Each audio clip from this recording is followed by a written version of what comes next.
नमस्कार, news capital express में आपका स्वागत है। मैं हूं आपकी सतंकिता। चलिए बढ़ते हैं खबर की ओर। प्रधानमंत्री नरेंद्र मोदी के नेतृत्व में भारत ने अपनी एक अलग पहचान बनाई है। आधुनिक विज्ञान का सहारा लेकर हमारे प्रधानमंत्री श्री मोदी सेना के माध्यम से पाकिस्तान को भी धूल चटाते का काम करते हैं। ऋषि और मुनि दो अलग अलग शब्द हैं। इन दोनों शब्द के मर्म को समझेंगे तो हमारे वैज्ञानिक परंपरा को समझने में सफलता हो जाएगी। हमारे मुनि विवाह नहीं करते, लेकिन ऋषि परंपरा न्यूनतम आवश्यकताओं के साथ अपना जीवन यापन करते हुए सुदूर जंगल में अध्ययन अध्यापन का कार्य करते हैं। संयुक्त राष्ट्र संघ के माध्यम से योग को अंतर्राष्ट्रीय स्तर पर प्रधानमंत्री नरेंद्र मोदी जी ने प्रतिष्ठित किया। कितना अच्छा लगता है जब साइबेरिया की बर्फीली पहाड़ियों पर लोग योग करते हुए दिखाई पड़ते हैं। चीन से लगाकर पाकिस्तान तक कई मामलों में हमारी नहीं बनती है, लेकिन योग वाले दिन तो पाकिस्तान वाले लोग भी योग करते हुए संयोग से ही सही नमस्कार तो भारत को ही करते हैं। अनुसंधान और प्रशिक्षण परिषद और राष्ट्रीय बाल वैज्ञानिक प्रदर्शनी का 52वां राष्ट्रीय आयोजन मध्य प्रदेश में आज 18 से 23 नवंबर तक यहाँ जो हो रहा है, मेरी अपनी ओर से स्वागत। इस अवसर पर माननीय मंत्री विजय शाह जी, माननीय मंत्री राव उदय प्रताप सिंह जी, माननीय मंत्री श्रीमती कृष्णा गौड़ जी, माननीय विधायक भगवान दास जी सबनानी, यहाँ होने वाली इस बाल वैज्ञानिकों की जो प्रदर्शनी का उद्देश्य इस पूरे आयोजन का विज्ञान के प्रति हमारी युवा पीढ़ी को सजग करना, उनके मॉडल का प्रदर्शन कराना, बच्चों में जिज्ञासा जागृत करना, परस्पर इस वर्तमान के शैक्षणिक सत्र के साथ साथ उनको विज्ञान को लंबे समय तक जोड़ना। इसलिए प्रदेश और केंद्र शासित प्रदेशों के 14 से 18 आयु वर्ग के स्कूली विद्यार्थियों के लिए ये प्रोटोटाइप आदर्शों के आधार पर विद्यार्थियों को नवाचार के लिए मंच प्रदान किया गया, जिसमें विभिन्न प्रदेशों की भाषा, रीति रिवाज, परंपरा और संस्कृति का एक साथ परिचय कराने का प्रयास किया है। देश के समस्त 35 राज्यों और केंद्र शासित राज्यों सहित 900 विद्यार्थी और शिक्षक, जिस पे 240 से अधिक प्रोटोटाइप प्रदर्शन का अपना अलग अलग प्रकार से वो स्टॉल लेकर प्रदर्शनी कर रहे हैं। प्रतिदिन लगभग 2000 विद्यार्थी और आम जन के साथ इसमें व्यवस्था की गई, वो एक बार में यहाँ दर्शन कर सकते हैं, देख सकते हैं, अपने को समझ सकते हैं। विभिन्न वैज्ञानिक संस्थाओं जैसे आंचलिक विज्ञान केंद्र, आइसर, मैनिट, आइसेक्ट और ग्लोबल स्किल पार्क के वैज्ञानिक सहभागी विद्यार्थियों के साथ वैज्ञानिक वार्ताओं के आधार पर विविध सत्रों का संचालन करेंगे और प्रत्येक विद्यार्थियों के लिए भी 30 मिनट की प्रश्नोत्तरी इसमें रखी गई है। सायंकाल कई प्रकार के विरासत से विकास वाले कार्यक्रमों का भी आयोजन हमारे मंच पे किया जाएगा। ऐसे पूरे आयोजन को मैं अपनी ओर से बधाई देता हूँ और आपके माध्यम से अपील करता हूँ कि विज्ञान के जिज्ञासु सभी वर्ग के भी लोग आए और हमारे विभिन्न प्रकार के अलग अलग मॉडल को देखे, समझे। वर्तमान के दौर में आज स्टार्टअप को बढ़ावा देने का समय है। इसी प्रकार के कामों से राज्य भी आगे बढ़ता है। यशस्वी प्रधानमंत्री नरेंद्र मोदी जी के नेतृत्व में भारत सभी क्षेत्रों में जब प्रगति कर रहा है तो हमारे नई प्रतिभाओं को प्रोत्साहन देने की भी आवश्यकता है। मुझे प्रसन्नता है कि भारत सरकार के साथ हमारी सरकार भी कदम से कदम मिलाकर लगातार ऐसे कामों को प्रोत्साहन दे रही है। मेरी अपनी ओर से इस पूरे आयोजन के प्रति बधाई, शुभकामनाएं। हमारे लिए सौभाग्य की बात है, विश्व का सबसे बड़ा मेला सिमस्त का है और सबसे बड़े मेले में हमने इस बार तय किया कि इसके वैभव को, इसके आनंद को और इसकी व्यवस्थाओं को न केवल उज्जैन बल्कि प्रदेश बल्कि दुनिया के लिए अब हमारा धार्मिक शहर नहीं है उज्जैन, ये ज्ञान विज्ञान के साथ पर्यटन का, धार्मिक पर्यटन का बड़ा केंद्र बना है। ऐसे में एक के बाद एक जैसे ही हमारे माननीय प्रधानमंत्री के नेतृत्व में कुंभ संपन्न होते जा रहे हैं। जो कुंभ राशि होती है तो कुंभ कहलाता है, और जहां बृहस्पति सिंह राशि में प्रवेश करते हैं हर प्रत्येक 12 साल में, तो वो सिंहस्थ होता है। तो इस साल का सिंहस्थ 2028 का अद्भुत होने वाला है, इसलिए उसके सारे आयोजन में हम बढ़ चढ़ कर के व्यवस्था कर रहे हैं और इसीलिए साधु संतों के साथ भी उसकी भव्यता दिव्यता की चिंता कर रहे हैं और साथ में किसानों के लिए भी उनकी सहमति के आधार पर विकास के मामले में सबको जोड़कर अच्छे से अच्छा प्लान कर रहे हैं। और जिला प्रशासन के माध्यम से भी भविष्य में कोई बड़ी लॉ एंड ऑर्डर की स्थिति नहीं पैदा हो, इसके प्रॉपर प्रबंधन भी हमारी सरकार कर रही है। इसलिए माननीय प्रधानमंत्री जी के आशीर्वाद के साथ धन की हमारे पास कमी नहीं है, लेकिन ये आयोजन ये विश्व स्तरीय है, इसलिए विश्व स्तरीय आयोजन की हम उसी प्रकार से व्यवस्था कर रहे हैं। मुझे इस बात का आनंद है कि वो सारे प्रबंधन हम कर रहे हैं जो अभी तक के सारे आयोजनों से और बेहतर होगा। आइए हम सब अपने विश्व के सबसे बड़े मेले के लिए सारे प्रबंधन करें। बहुत बहुत धन्यवाद। गौ संवर्धन राष्ट्रव्यापी अभियान को लेकर उमा भारती ने भाजपा नेतृत्व से की बातचीत। पूर्व में उमा भारती ने मुख्यमंत्री से भी की थी मुलाकात। उमा भारती से मुलाकात के बाद भाजपा प्रदेश अध्यक्ष हेमंत खंडेलवाल का बयान। पूर्व मुख्यमंत्री उमा भारती ने सरकार की गो संवर्धन नीति की तारीफ। सरकार के बाद संगठन को गो संवर्धन राष्ट्रीय व्यापी अभियान को लेकर उमा भारती ने दिए सुझाव। गौ संवर्धन राष्ट्रव्यापी अभियान को लेकर उमा भारती ने भाजपा नेतृत्व से की बातचीत। पूर्व में उमा भारती ने मुख्यमंत्री से भी की थी मुलाकात। उमा भारती से मुलाकात के बाद भाजपा प्रदेश अध्यक्ष हेमंत खंडेलवाल का बयान। पूर्व मुख्यमंत्री उमा भारती ने सरकार की गो संवर्धन नीति की तारीफ। सरकार के बाद संगठन को गो संवर्धन राष्ट्रीय व्यापी अभियान को लेकर उमा भारती ने दिए सुझाव। तारीख को विराट गौ संवर्धन सभा हुई, मध्य प्रदेश के किसान एकत्रित हुए और उनने सरकार के सुर में सुर मिलाया। हमारी मध्य प्रदेश की सरकार ने इसके पहले भी गौवंश पर आधारित खेती का प्रयोग किया है और मध्य प्रदेश इसमें भारतवर्ष में नंबर 1 है उस विषय को लेके। अब आगे भी बात बढ़े, इसलिए कल मैंने मोहन जी को किसानों के पारित संकल्प दिए हैं और आज आदरणीय हेमंत खंडेलवाल जी जो हमारे प्रदेश अध्यक्ष हैं उनका सम्मान करने के लिए मैं स्वयं कार्यालय में आई और संगठन और सरकार और समाज ये मिल के प्रयास करेंगे तब गौ का संवर्धन हो पाएगा। इसलिए संगठन अपना सहयोग दे, सरकार अपने नीतिगत निर्णय ले और समाज उन निर्णयों में गाइड भी करे और साथ में सहयोग भी करे।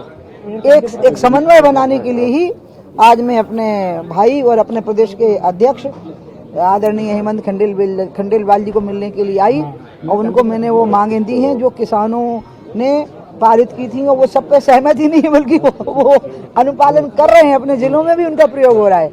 बस मुझे यही कहना था, मैं इसी के लिए आई हूँ और मुझे बहुत अच्छा लगा, कार्यालय का माहौल बहुत अच्छा लगा, आना मुझे बहुत अच्छा लगता है, अपने अध्यक्ष जी से मिलना, पूरी नई टीम से मिलना मुझे बहुत अच्छा लगा। इतने सालों बाद आज आने का बाद कितना अलग माहौल? मैं कितने सालों बाद नहीं, एक बार और आई थी प्रदेश कार्य समिति में, मैं आई थी।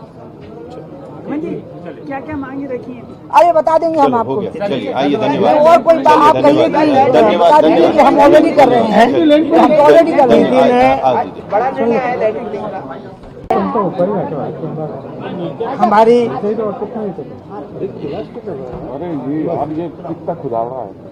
गौ संवर्धन को लेके जो सरकार की नीति है उसकी हमारी पूर्व मुख्यमंत्री जी हम सबकी आदरणीय उमा जी ने उसकी तारीफ भी की और उन्होंने कुछ सुझाव दिए। कल उन्होंने मुख्यमंत्री को सुझाव दिए थे, आज संगठन के प्रमुख के नाते मुझे सुझाव दिए हैं। उनकी सभी बातों से सरकार और संगठन सहमत है। इसमें से कुछ बातों पे तो काम चल भी रहा है और उन्होंने और कुछ सुझाव दिए हैं, उस पर भी सरकार अमल करेगी। ये सरकार हम गौ पालन को बढ़ावा दे, किसान को प्रेरित करे, गौ माता की सेवा करे और गौ पालन का आर्थिक पक्ष भी किसानों का मजबूत हो, किसान उसे पाले और हम जो हमारे गौशाला है उसके साथ ही साथ किसान भी प्रेरित हो और वो भी इस तरफ आगे बढ़े। उसके लिए जो आदरणीय उमा जी ने हमको सुझाव दिए उस पर हम सब मिलकर अमल भी करेंगे और आगे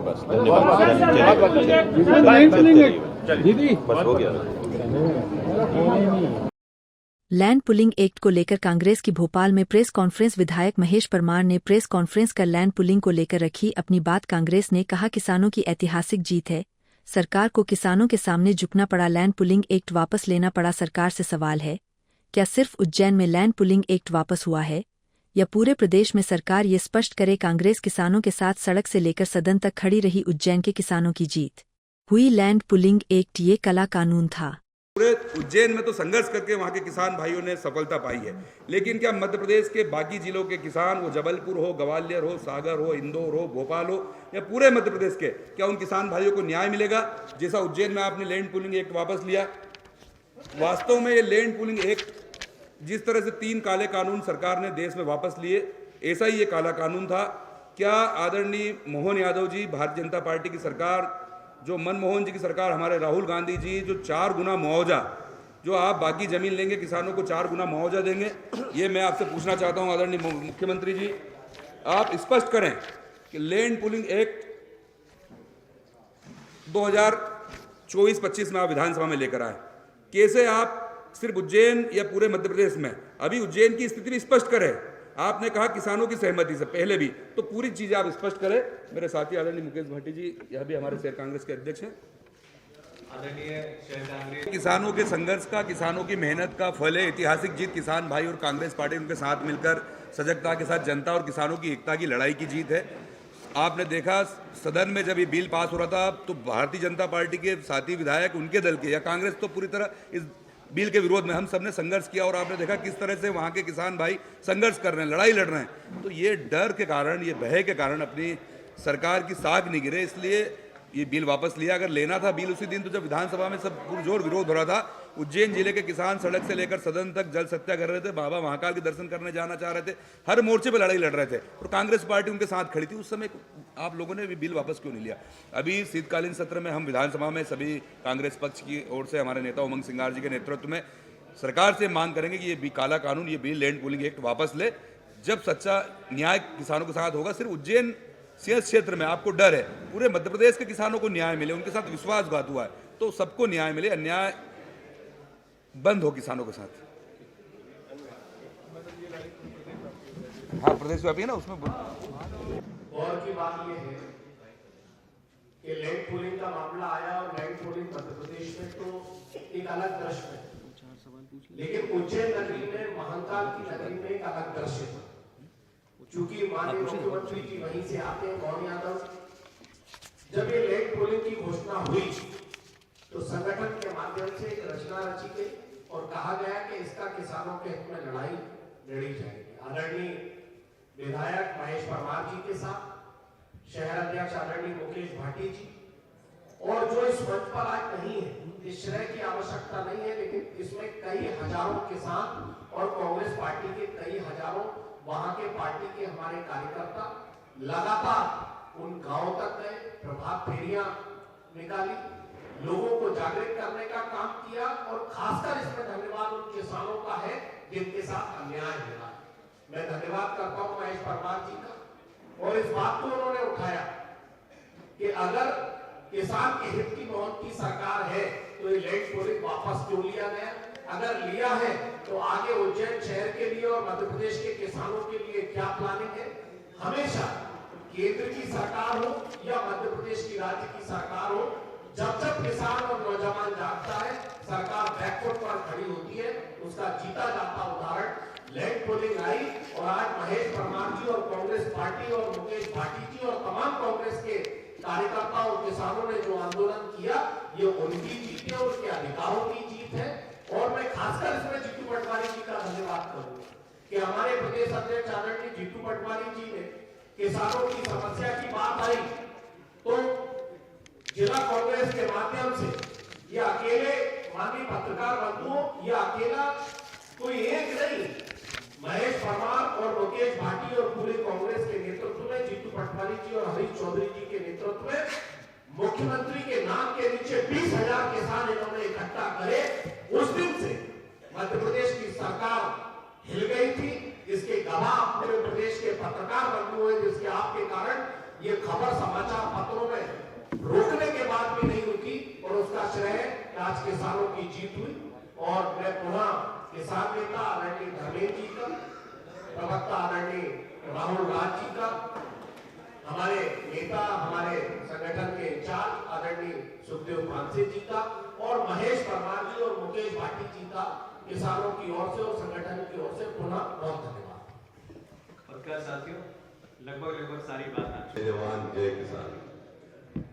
और उज्जैन के भूमि अधिग्रहण मामले में एक बहुत बड़ी ऐतिहासिक किसान एकता सामने आई, और किसान एकता के सामने जिन्होंने किसानों के हक और अधिकार की लड़ाई लड़ी है, हमारे विधायक महेश और शहर के जिलाध्यक्ष हमारे मुकेश भाटी और हमारा प्रदेश नेतृत्व आदरणीय जीतू पटवारी जी, उमंग सिंघार जी के नेतृत्व में जो मोहन यादव की नीयत में खोट थी, एक तो पहले से ही वो शराब माफिया की सरकार है, भू माफिया की सरकार है, और उन्होंने इस पवित्र नगरी, धर्म की नगरी, महाकाल की नगरी के किसानों की जमीन को छीनने का जो प्रयास किया था, किसानों की जमीन को की नीयत उनकी खराब थी, उसको यदि किसी ने बचाने का काम किया है तो हमारे विधायक महेश परमार और उज्जैन के शहर अध्यक्ष मुकेश भाटी के नेतृत्व में कांग्रेस पार्टी ने हमारे किसानों की जमीन को बचाने का काम किया है। मैं बहुत बहुत साधुवाद देता हूँ, बधाई देता हूँ कि आपने किसानों के हक और अधिकार की लड़ाई लड़ी। आदरणीय मनमोहन सिंह जी ने भूमि अधिग्रहण बिल लाकर ऐतिहासिक इस देश में किसानों के हित में निर्णय लिया था कि 4 गुना यदि जमीन किसी की जाती है तो 4 गुना मुआवजा दिया जाएगा। जैसे ही सरकार गई, इन्होंने इस बिल को पलटा और उद्योगपतियों को फायदा पहुंचाने के लिए किसान विरोधी नीतियां बनाई। वैसे ही इस मध्य प्रदेश की सरकार ने भी किसानों के विरोध में बिल पास किया।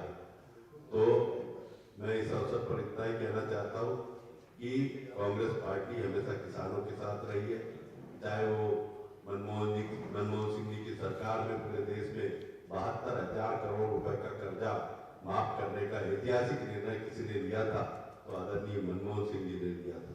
मध्य प्रदेश में 2 लाख रुपए तक का कर्जा माफ करने का ऐतिहासिक निर्णय लिया था तो आदरणीय कमलनाथ जी ने लिया था।